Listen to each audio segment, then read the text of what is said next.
हैं, मतलब बैलेंस में होते हैं, तब तक प्रकृति क्या होती है? अव्यक्त होती है, वो व्यक्त नहीं रहती है, वो छिपी हुई रहती है। अभी बताते क्या हैं? दृश्यम, प्रकृति का वर्णन करते हैं। क्या वर्णन करते हैं? अभी प्रकृति का वर्णन कर रहे हैं। प्रकृति का वर्णन मतलब ये जो हमने ऊपर लिखा है चार्ट में रेड कलर में, सत्व, रज, तम, इन तीनों का वर्णन कर रहे हैं। अभी अव्यक्त है प्रकृति, साम्यावस्था में है, जिसको अलिंग कहा है। अभी अलिंग है, तो प्रकृति का वर्णन कर रहे हैं। क्या कह रहे हैं? प्रकाश क्रिया स्थितिशीलम भूतेन्द्रियात्मकम भोगापवर्गार्थम दृश्यम। प्रकाश क्रिया स्थितिशीलम, यह प्रकृति के तीन गुण हैं, सत्व, रज, तम। सत्व गुण का काम क्या है? प्रकाशशील होता है, प्रकाशवान होता है। सत्व गुण प्रकाशवान होता है। और रजोगुण क्या होता है? क्रियाशील होता है, ये काम करने का, ये करने का काम करता है। और तमोगुण क्या है? स्थितिशीलम, ये काम को रोकता है। एक चालू करता है, एक रोकता है, एक प्रकाश दिखाता है। तीन गुणों के तीन काम हैं। प्रकाश क्रिया स्थितिशीलम मतलब सत्वगुण ज्ञान देता है, और रजोगुण क्या करता है? क्रियाशील करता है। तमोगुण क्या करता है? स्थिति रोकता है, रोकने का काम करता है। प्रकाश क्रिया स्थितिशीलम भूतेन्द्रियात्मकम। भूतेन्द्र, आपको पता है ये नीचे देख रहे हैं जो हमने कलर किया है, भूतेन्द्र, ये सब जितना ये विशेष है, विशेष भूत हैं, क्या है? आकाश, वायु, अग्नि, जल, पृथ्वी, और इंद्रियां क्या हैं? ये जितना हमने कलरफुल कर दिया है, 16 भूतेंद्रियां हैं। कौन कौन सी? मन, आंख, कान, नाक, जीभ, त्वचा, हाथ, पैर, मुंह, लिंग, गुदा, ये आकाश, वायु, अग्नि, जल, पृथ्वी, ये 16 क्या हैं? भूतेन्द्रियात्मकम, प्रकृति के अंगों का वर्णन कर रहे हैं कि यह प्रकृति कैसी है। प्रकाश क्रिया स्थितिशीलम, शील का मतलब होता है धर्म, इसका ये धर्म है, प्रकृति का ये स्वभाव है। क्या स्वभाव है? प्रकाश, क्रिया, स्थिति, ये तीन काम करती है। और किससे है? भूतेन्द्रियात्मकम, ये शरीर दिया है, और इंद्रियां दिया है, और मन दिया है, और कर्म इंद्रिया दिया है, ज्ञान इंद्रिया दिया है, ये सब दिया है। क्यों दिया है? भोगापवर्गार्थम दृश्यम, भोग करने के लिए। अर्थात आंख दिया है क्या? अंधा रहने के लिए, देखने के लिए। कान दिया है सुनने के लिए। नाक दिया है गंध को पहचानने के लिए, प्राप्त करने के लिए। जीभवा दिया है तो क्यों दिया है? उसका जो ज्ञान है, उसकी जो विषय है, उनको ग्रहण करने के लिए, भोग करने के लिए।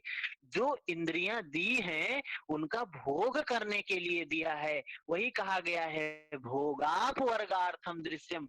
लेकिन भोग करके उसमें आसक्त नहीं होना है, आसक्त नहीं होना है। अपवर्ग, अपवर्ग को, मोक्ष को प्राप्त कर लेना है, मुक्त हो जाना है।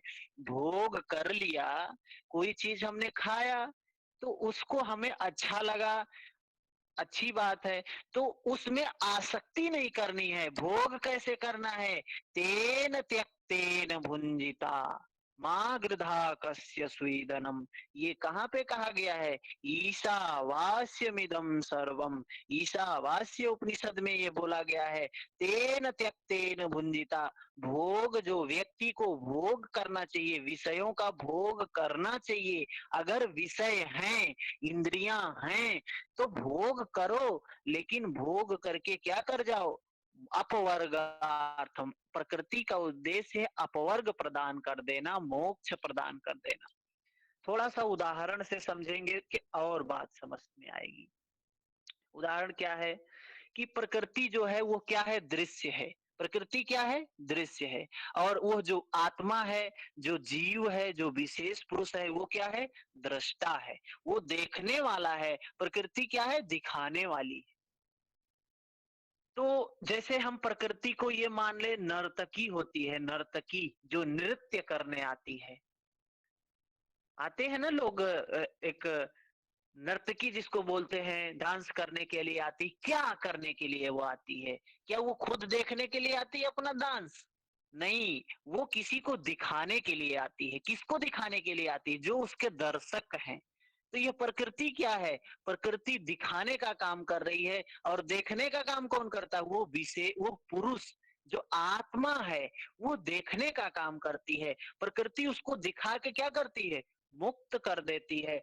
ऐसे ही लोग देखने जाते हैं, नृत्य देखने जाते हैं। आप लोग भी कभी देखे होंगे किसी कार्यक्रम में कि जो नृत्यांगना जो नाचने का काम करती है, वो नाचने के लिए आती हैं, नाचती हैं, उसके बाद क्या करती हैं? चली जाती हैं अपने घर।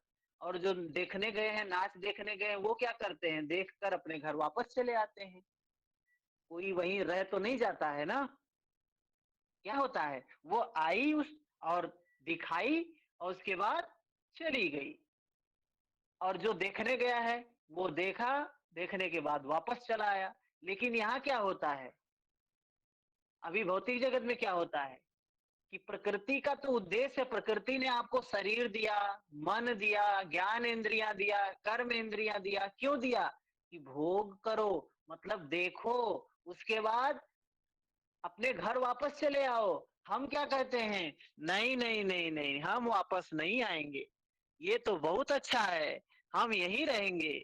ये यहीं रहने का जो भाव है, हम यहीं रहेंगे। हमारे बच्चे हैं, हमारा परिवार है, हमारा समाज है, हमने घर बनाया है, हमने प्रॉपर्टी बनाई है, हमने पैसा बनाया है, हमने नाम बनाया है, इस सब का भोग करना है। तो यही है दुख का कारण। ये प्रकृति तो कहती है भोग करो, लेकिन भोग के वापस आ जाओ घर। और हम क्या कहते हैं? नहीं, वापस नहीं आएंगे। प्रकृति तो नाच दिखा दी है, तो वो तो चली जाएगी, वो आपके लिए तो रुकेगी नहीं।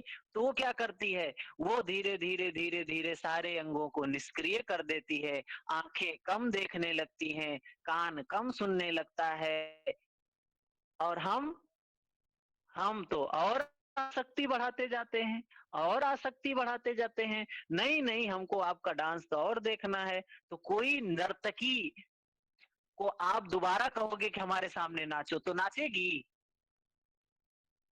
जब तक दर्शक नहीं बदलेगा तब तक वो नर्तकी नहीं नाचेगी, क्योंकि एक एक बार उसने अपनी कला दिखा दी आपको, फिर से नहीं दिखाएगी। दर्शक जब बदलेगा तब वो दिखाती है। तो नए शरीर में नया इंद्रियां देती है, नया रूप देती है, नया मन देती है, नया चित्त देती है, नया शरीर देती है। लेकिन हम चाहते हैं इसी में हम उसका फिर से भोग करें, हम ऐसे ही जवान बने रहें, युवा बने रहें। लेकिन प्रकृति का तो उसूल है, वो तो उसका काम है अपने स्वरूप को दिखा देना, उसके बाद उसको छोड़ देना। वो देखते हैं, उसके स्वरूप को देखते हैं, मोहित हो जाते हैं, आसक्ति भर जाती है। हम उसी में व्याकुल होते हैं, दुखी होते हैं। संभवतः ये उदाहरण समझ में आया होगा। ये उदाहरण सिर्फ समझाने के लिए था आपको सूत्र। समझ में आया तो यस लिख कर भेजे। जी, बहुत बढ़िया एग्जांपल था सर। बिल्कुल इजी हो हाँ, गया। समझ में आया होगा, मुझे लग रहा है कि समझ में आया होगा। लेकिन ये है, इस सूत्र का आध्यात्मिक अर्थ बिल्कुल नहीं है। ये भी समझ लें, इसी इसी बात में ये भी समझ लें कि आध्यात्मिक अर्थ बिल्कुल भी नहीं है। 100% मैं आपको उल्टा बताया हूँ।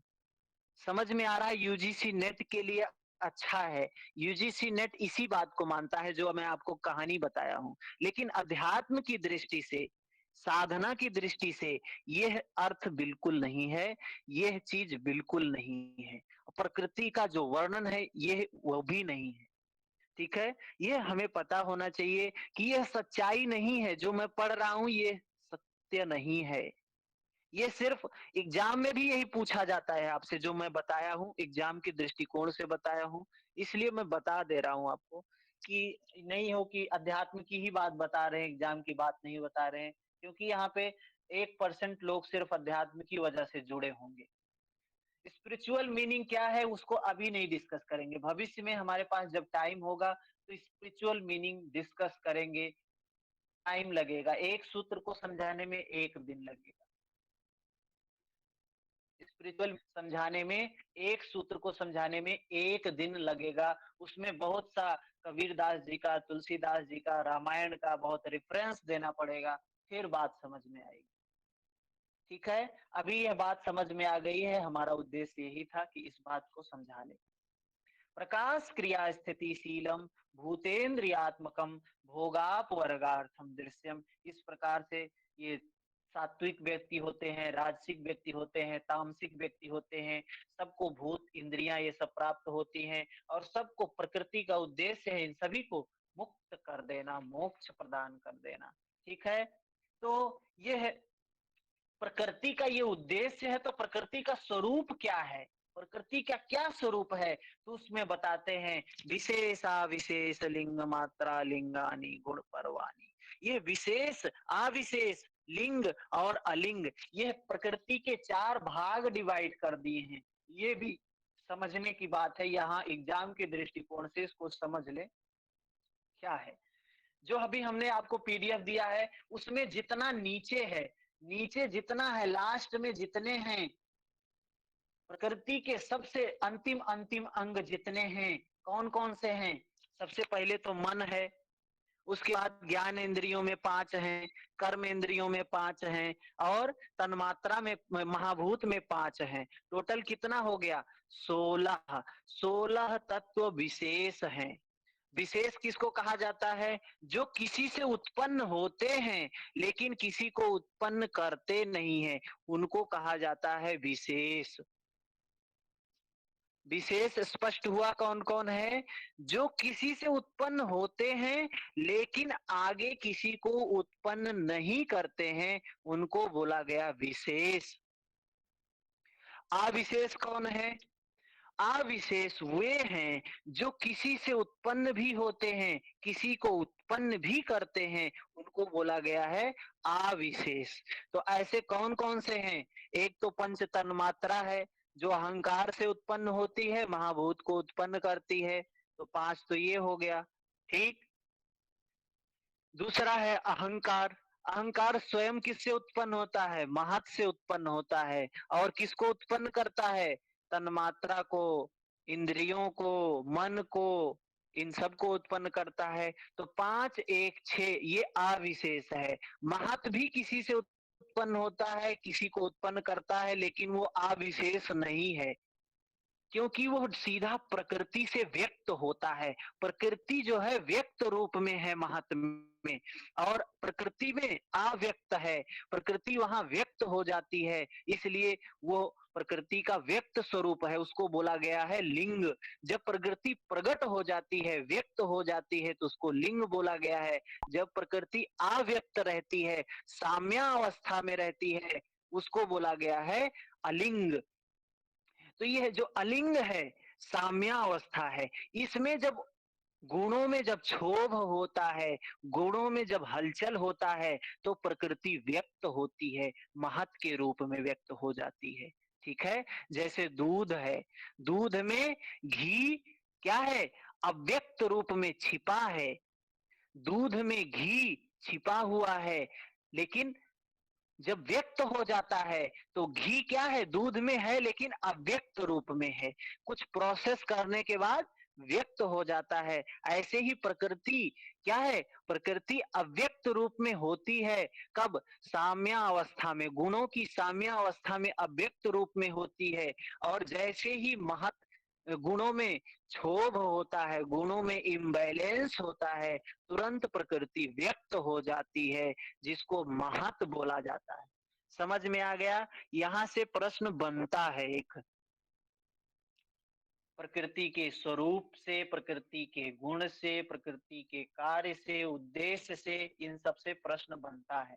समझ में आ गई बात, यस लिखकर भेजे अगर समझ में आया।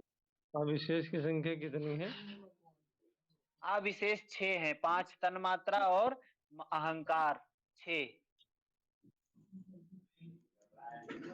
तो इस तरीके से 6 अविशेष और 16 विशेष, 16 6 22 और एक महत 23, एक प्रकृति 24, इस तरीके से प्रकृति के 24 वर्णन आगे चलते हैं, आगे का सूत्र देखते हैं। अब यहाँ प्रकृति का वर्णन समाप्त हो गया। और अगर स्पिरिचुअल मीनिंग में देखेंगे तो ये विशेष अविशेष अलिंग और ये सब बिल्कुल अलग है। इसको भी हम डिस्कस हरिओम। करेंगे आगे आने वाले सेशन में, कभी एग्जाम के बाद, क्योंकि इसका स्पिरिचुअल मीनिंग बिल्कुल अलग है इन हरिओम चीजों का। गुरुजी। जी रेखा जी, हरिओम। हरिओम। ये 24 जो बताए आपने उनका वापस बताएंगे? हाँ, 24 में कौन कौन से तत्व आते हैं 24 में? आपकी आवाज 16 थोड़ा स्पष्ट।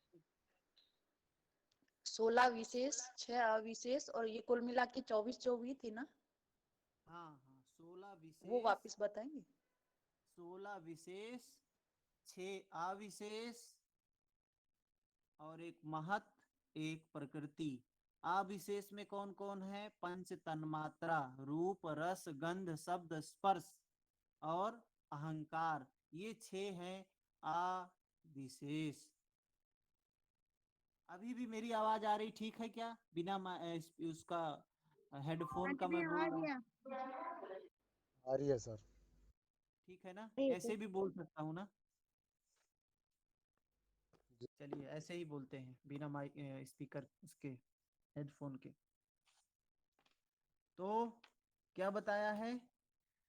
यहाँ तक हमने प्रकृति का स्वरूप समझ लिया, ठीक है ना?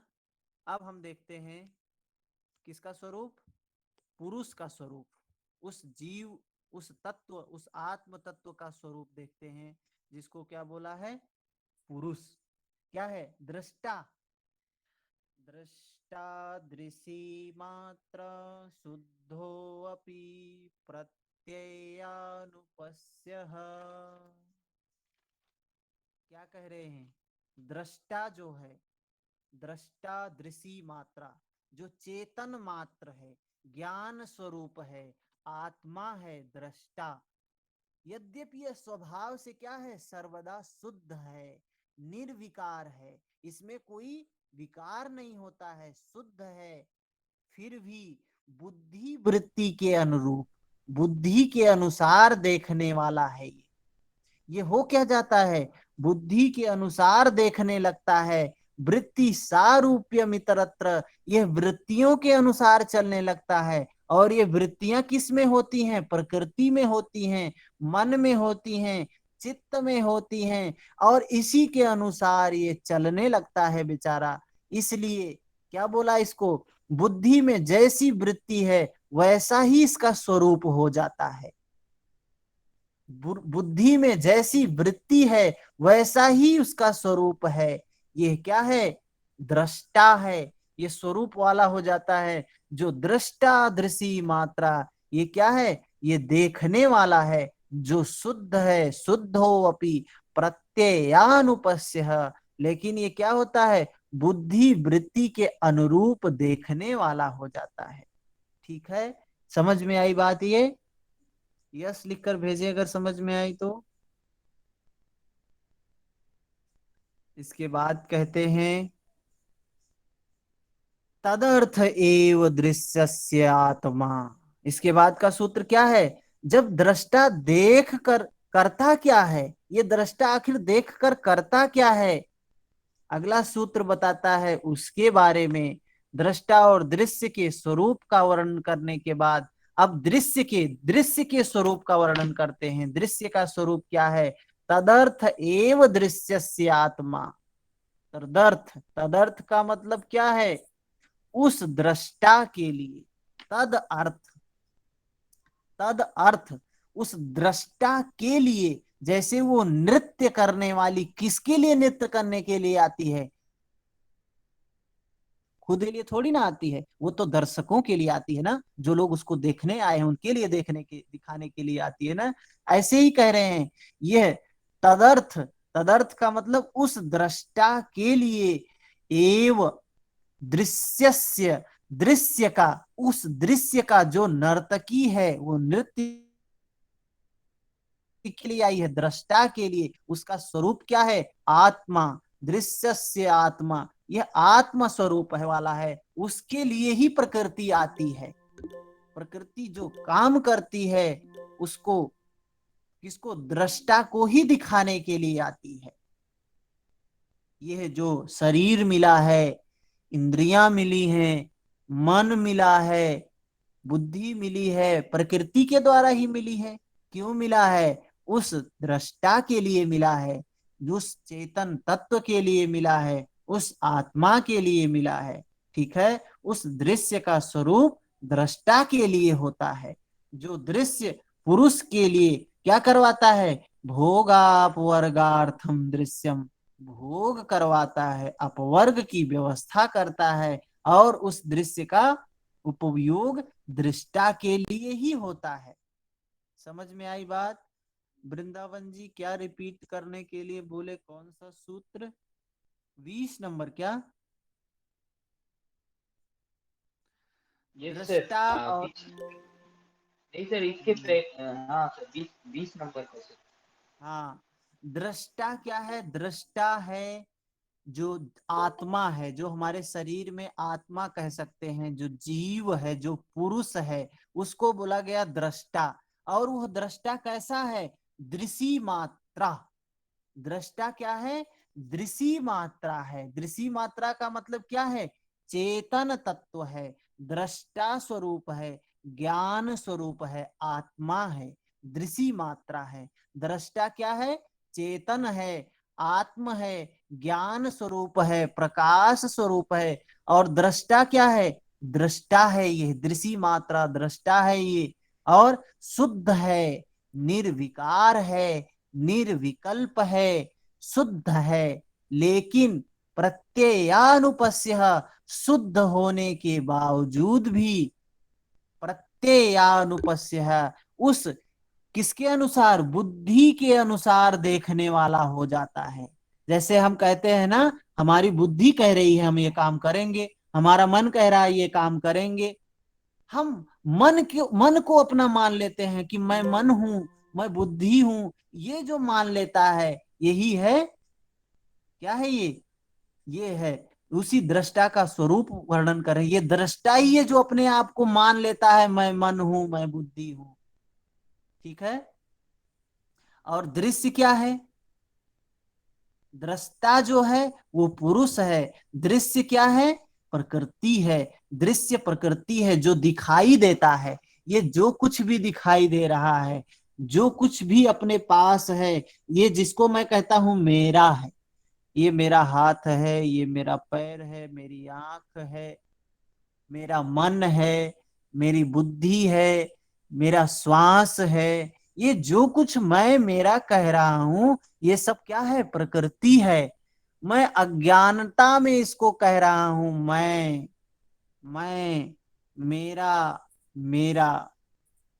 मैं अगर वो मैं हूं तो मेरा मालिकियत होना चाहिए। मैं अगर मेरा है, कोई चीज मेरा है, तो मैं उसका मालिक हूं। लेकिन ये तो मेरे अनुसार चल ही नहीं रही है। ये तो मैं कहता हूं बूढ़ा मत हो, ये बूढ़ा होती जा रही है। मैं कहता हूं बाल सफेद मत हो, ये सफेद होता जा रहा है। तो मेरा कहाँ है?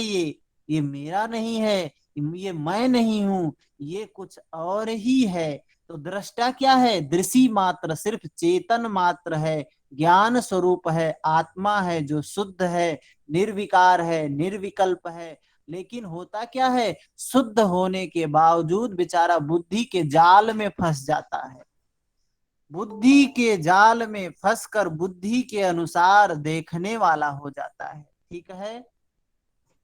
अब जब बुद्धि के अनुसार देखने वाला हो गया तो क्या होता है? दृश्य और दृष्टा के स्वरूप का वर्णन करने के बाद अब इसका स्वरूप बताते हैं। तदर्थ एव दृश्यस्य आत्मा, दृश्य का स्वरूप, दृश्य से, उस दृश्य का जो स्वरूप है आत्मा है, उसका जो स्वरूप क्या है? आत्मा है। उस दृष्टा के लिए ही है। प्रकृति का जो स्वरूप है, प्रकृति जो आती है, किस लिए आती है? उस दृष्टा के लिए ही आती है। क्यों आती है? उस दृश्य का जो स्वरूप है दृष्टा के लिए ही है। क्यों है? क्योंकि दृश्य पुरुष के लिए भोग का, अपवर्ग की व्यवस्था करती है। इसीलिए हमारे शास्त्रों में, हमारे दर्शन में क्या बोला गया है? धर्म, अर्थ, काम, मोक्ष, ये चारों चीजें बताई गई हैं कि एक मनुष्य जीवन का उद्देश्य क्या है, मोक्ष है। लेकिन मोक्ष कैसे प्राप्त करना है, कामनाओं को पूर्ण करके मोक्ष प्राप्त करना है। कामनाएं कैसी होंगी, धर्म के आधार पे अर्थ का उपार्जन करके कामनाओं को पूर्ण करके मुक्त हो जाओ। यह हमारी भारतीय जो भारत का दर्शन है यह बोलता है। ठीक है, समझ में आई बात। तो प्रकृति का भी यही उद्देश्य है कि हमको मुक्त कर दे, लेकिन हम क्या होते हैं, हम तो आसक्ति कर लेते हैं। नहीं नहीं नहीं नहीं, ये मेरा है, ये मैं हूं, अब मुझे इसी के साथ रहना है, ये नष्ट नहीं होना चाहिए। ये राग द्वेष जो हम करने लगते हैं ये क्या है, अभी आगे बताएंगे, स्पष्ट करेंगे इसको। इतना बताने के बाद, पुरुष को अपवर्ग प्रदान कर देने के बाद ये प्रकृति का कोई कार्य शेष नहीं रह जाता है। जब पुरुष, जैसे वो नर्तकी आती है अपना नृत्य दिखाती है, तो क्या दिखाने के बाद रुकती है, उसको आप कहोगे कि एक दिन और रुको, नहीं रुकेगी। अपना नृत्य दिखाने के बाद क्या होती है, चली जाती है। उस दृष्टा के लिए, जो लोगों ने उसका नृत्य देख लिया, उनके लिए वो क्या हो जाती है, व्यर्थ हो जाती है, उसका कोई अर्थ नहीं रह जाता है, अतः उसका अभाव हो जाता है, वो चली जाती है। इसीलिए जब व्यक्ति युवा होता है, युवा क्यों होता है कि अपने जीवन के सारे सुखों का भोग करे, फिर इन प्रकृति जाने लगती है, व्यक्ति बूढ़ा होने लगता है। लेकिन व्यक्ति कहता है, आसक्ति उसकी चिल्लाती है, उसकी आसक्ति उसको दुख देती है, उसका राग उसको दुख देता है, उसकी तृष्णा उसको दुख देती है, बेचारा तड़पता है। वो जीवन परिणाम ताप संस्कार दुख, 3 दुख बताया है। इन दुखों में व्यक्ति व्याकुल रहता है। प्रकृति छोड़ के जा रही है, व्यक्ति बूढ़ा हो रहा है, जर्जरित हो रहा है, झुर्रियां पड़ रही हैं, बाल सफेद हो रहा है, और व्यक्ति रो रहा है, चिल्ला रहा है, ऐसी स्थिति होती है।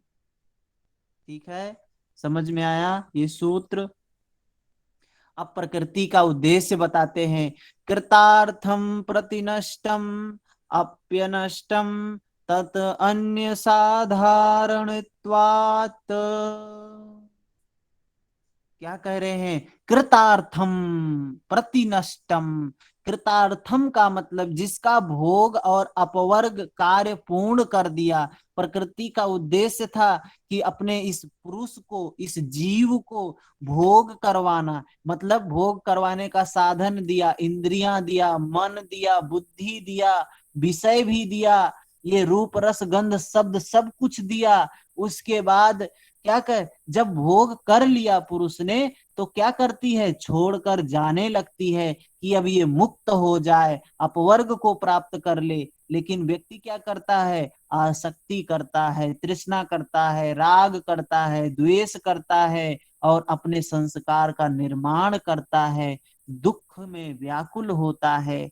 तो प्रकृति क्या है, कृतार्थम। अब कृतार्थ हो गई प्रकृति, अब उसका जो उद्देश्य था वो पूर्ण हो गया। अब वो छोड़ के जाने लगती है, नष्ट होने लगती है। किसके लिए, उस पुरुष के लिए नष्ट होने लगती है।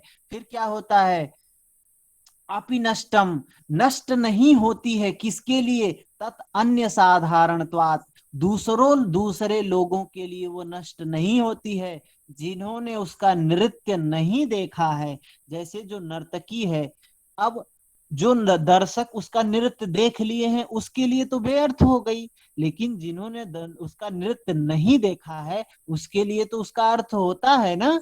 वही कह रहे हैं, तद अन्य साधारणत्वात्, अन्य साधारण लोगों के लिए, अन्य दूसरे लोगों के लिए वह समान है। वो दूसरे लोगों के लिए नष्ट नहीं होती है, वो सिर्फ उस व्यक्ति के लिए नष्ट हो जाती है जिसको भोग करवाया है और उसको अपवर्ग देना है। ठीक है, तो जिसका भोग और अपवर्ग रूपी कार्य पूर्ण हो गया, उस पुरुष के लिए नाश को प्राप्त हुआ। यह दृश्य नष्ट नहीं होता है, उसके लिए अब दृश्य की आवश्यकता नहीं रह जाती है। अब उसको देखने की जरूरत नहीं रही, अब दिखाने की जरूरत नहीं रही। जैसे हम किसी का नृत्य एक बार देख लिए तो दोबारा थोड़ी ना देखने जाते हैं, क्योंकि हम जान गए क्या है इसमें। एक बार हमने जो मूवी देख ली, क्या फिर हम उसको दोबारा देखने जाते हैं? नहीं जाते हैं। तो अब वो देखने की जरूरत नहीं रही, लेकिन अन्य साधारण लोगों के लिए उसका उपयोग है। जिन्होंने उस मूवी को नहीं देखा है वो तो जाएंगे देखने ना, उनके लिए तो लगेगी ही वो मूवी ना। यही है, यही है, क्या है, यही बात कह रहे हैं इस सूत्र में, 22 नंबर सूत्र में। समझ में आया सभी को? यस लिख कर भेजें, आगे चलें फिर। हाँ जी भैया। अगला सूत्र क्या कहता है? 23 नंबर सूत्र। अब उस संयोग का के स्वरूप का वर्णन करते हैं। संयोग क्या है? संयोग जो बताया था, क्या संयोग था? दृष्टा, ये दृष्ट दृश्यो संयोगो हे हेतु। ये जो दृष्ट और दृष्टा और दृश्य अर्थात जीव और प्रकृति दोनों का जो संयोग होता है, उस संयोग का वर्णन करते हैं। क्या कहते हैं? स्वामी शक्त्योः स्वरूपोपलब्धि हेतु संयोगः। स्वामी शक्त्यो, स्वाशक्ति, स्वाशक्ति, स्वाशक्ति क्या है? प्रकृति। और स्वामी शक्ति, स्वामी शक्ति क्या है? पुरुष है। स्वशक्ति प्रकृति है और स्वामी शक्ति पुरुष है। इन दोनों के स्वरूपोपलब्धि, स्वरूप की प्राप्ति का जो कारण है वो संयोग है। ये दोनों अपने अपने स्वरूप को जो प्राप्त होते हैं, कैसे प्राप्त होते हैं? जैसे कोई व्यक्ति मोक्ष कब प्राप्त करेगा? मुक्त कब होगा? जब भोग करेगा तभी तो मुक्त होगा। कोई व्यक्ति भोग किया ही नहीं और कहे हम मुक्त हो गए, तो कहाँ संभव है? ऐसा संभव है क्या? कोई व्यक्ति जब भोग करेगा तभी तो मुक्त होगा, जब संयोग होगा तभी तो वियोग होगा, तभी तो वो अवस्था आएगी, निरोध की अवस्था तभी तो आएगी जब संयोग होगा। तो ये कह रहे हैं स्वस्वामी शक्त्यो स्वरूपोपलब्धि हेतु संयोगा। दृश्य का स्वरूप दृष्टा के लिए ही होता है, प्रकृति का स्वरूप दृष्टा के लिए होता है। यह पीछे ही सूत्रों में बताया है इस चीज को।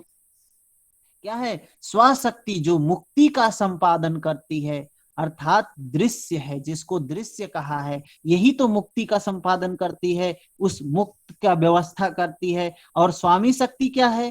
पुरुष है। इन दोनों का जो मिलन है, इन दोनों का मिलन और कार्य करने लग जाना, जो स्वरूप प्राप्ति का कारण है, वो क्या है? संयोग है। संयोग। दृश्य और दृष्टा क्या है? स्वशक्ति और स्वामी शक्ति। दृश्य क्या है? स्वशक्ति है और दृष्टा क्या है? स्वामी शक्ति है। कार्य करने लगे, यही है संयोग। इसी से क्या होता है? साधना शुरू होती है, इसी से ध्यान शुरू होता है। जब तक यह नहीं होगा तब तक कुछ भी नहीं होने वाला है। तो यही संयोग है जो हेय का हेतु है, दुख का कारण है। कुछ स्पष्ट हुआ क्या? फिर से बताएं इसको।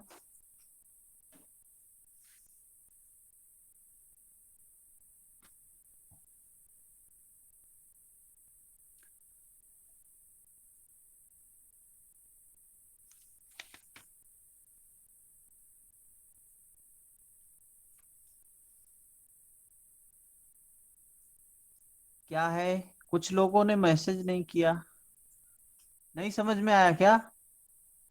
स्वस्वामी, स्वस्वामी कौन है?